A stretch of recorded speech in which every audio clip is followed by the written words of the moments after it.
Мына сапарда жүрген ағаларымыз, бауырларымыз көлікті тоқтатады да, мына кіші дәретті ұстата салады, дұғасын оқымайды. Аллахумма инни аузбика мин хубзи ва хабайс деген дұғаны оқымайды. Раббым, мен еркек жорғашы жындардың жамандығынан сенен пана тілеймін десе, оған не болмайды? Жын кірмейді. Осындай өзіміздің салғырттығымыздан осындай нәрсеге не боламыз?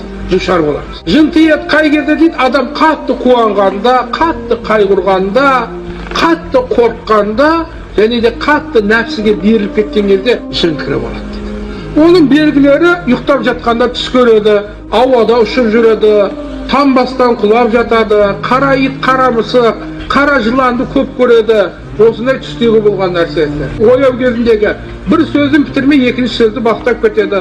Бостан босқа күлейді, бостан босқа жылайды. Құран-ы Кәрімде сонда аяттар бар.